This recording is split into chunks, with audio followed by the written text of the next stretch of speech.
ভারতবর্ষের বহু প্রাচীনতম শিবলিঙ্গের অন্যতম শিবলিঙ্গ গোপেশ্বর শিবলিঙ্গ। আজকে আমরা চলে এসেছি পূর্ব বর্ধমান জেলায় অবস্থিত বাগনাপাড়া গোপেশ্বর শিবলিঙ্গ দেখতে। তোমরা এখানে কিভাবে যাবে সেটি আমি ভিডিওতে দেখাবো, তো ভিডিওটা অবশ্যই দেখতে থাকো।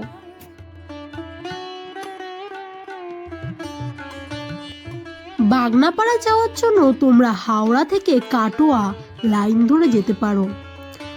বাগনাপাড়া স্টেশন থেকে নেমে কিছু দূর গেলেই মিলবে গোপেশ্বর শিব মন্দির।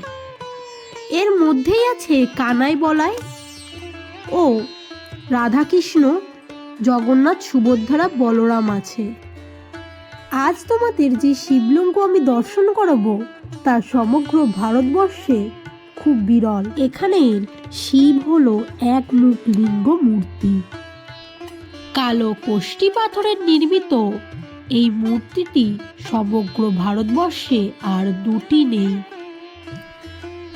গোপেশ্বর শিবতলার প্রধান উৎসব হলো গাজন।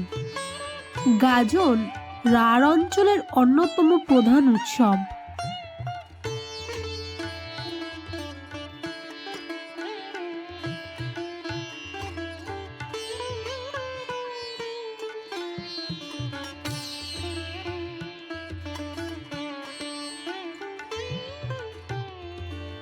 বাগনাপাড়া, যা বাগ্য নার পাট্টা থেকে এসেছে, যার অর্থ হলো বাঘের গর্জনের এলাকা।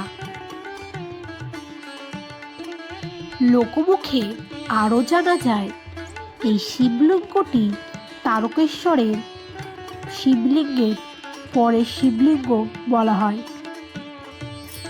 প্রতি বছর মহাশিবরাত্রিতে এখানে বহু লোকের সমাগম ঘটে। দূর দূরান্তের থেকে লোক আসে। এখানে একটি পুরনো ঘাট বাঁধানো আছে, যেটি পরিষ্কার পরিচ্ছন্নের অভাবে বর্তমান অবস্থা এমন হয়ে রয়েছে।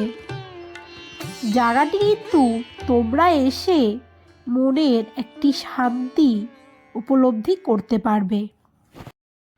মন্দিরটির পাশ দিয়েই রয়েছে ছোটখাটো একটি বাজার। পাশেও রয়েছে বটগাছের নিচে একটি শিব মন্দির। ভিডিওতে ভালো লাগলে অবশ্যই চ্যানেলটিকে সাবস্ক্রাইব করে দিও। দেখা হচ্ছে অন্য কোনো ঘুরতে যাওয়া